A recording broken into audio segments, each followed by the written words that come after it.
Hello everyone. నిజమైన ఆనందం సంపదలో లేదా సౌకర్యాలలో కాదు, మనం జీవితాన్ని ఎలా ఎదుర్కొంటామనే దాంట్లో ఉందని ఈ చిన్న కథ ద్వారా తెలుసుకుందామా?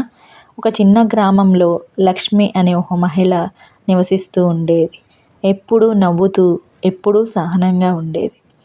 ఒకరోజు ఆమె ఉంటున్న ఒక ఊరిలో వరదలు వచ్చాయి. ఆమె ఇల్లు కూలిపోయింది. ఆస్తి అంతా నశించింది. కలలన్నీ చెదిరిపోయాయి. కానీ లక్ష్మి ఒక్కసారి కూడా ఏడవలేదు.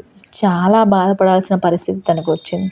కానీ తను చాలా ధైర్యంగా ఉంది. ఆమె ఒక చిన్న దీపం వెలిగించి నిశ్శబ్దంగా ప్రార్థించింది. నా మనసు ఎప్పుడు ధైర్యంగా ఉండేలా చూడు తండ్రి అని. ఆమె పొరుగు వాళ్ళు చూసి ఆశ్చర్యపోయారు. అన్నీ పోయినా నీ ముఖంపై ఆ శాంతి ఎలా ఉంది అని. ఆమె చాలా నిదానంగా సమాధానం చెప్పింది. బయట వెలుగు ఆగిపోవచ్చు, కానీ నా మనసులో వెలుగు ఆగకూడదు. ఆమె ఆత్మబలం గ్రామంలో మార్పు తీసుకువచ్చింది. ఆమెను చూసి ఇతరులు కూడా ధైర్యం నేర్చుకున్నారు. రోజులు గడిచే కొద్దీ ఆమె మళ్ళీ ఇల్లు కట్టింది. అయినా కూడా ఆమె గర్వం ఆస్తిలో కాదు, ఆ శాంతమైన హృదయంలో ఉంది.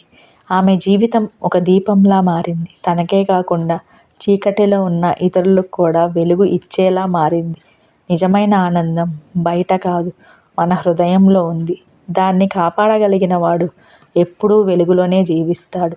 సో ఫ్రెండ్స్, మీ జీవితంలో కూడా మీకు ఎప్పుడైనా కష్టాలు ఎదురైతే వాటిని చూసి భయపడకుండా ధైర్యంగా వాటిని ఎదుర్కోండి.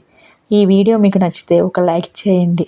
ఎవరికైనా ఈ వీడియో ఉపయోగకరంగా అనిపిస్తే వారికి షేర్ చేయండి. ఇలాంటి కథలు ఇంకా మీకు కావాలి అనిపిస్తే నా ఛానల్ని సబ్స్క్రైబ్ చేసుకోండి ఫ్రెండ్స్.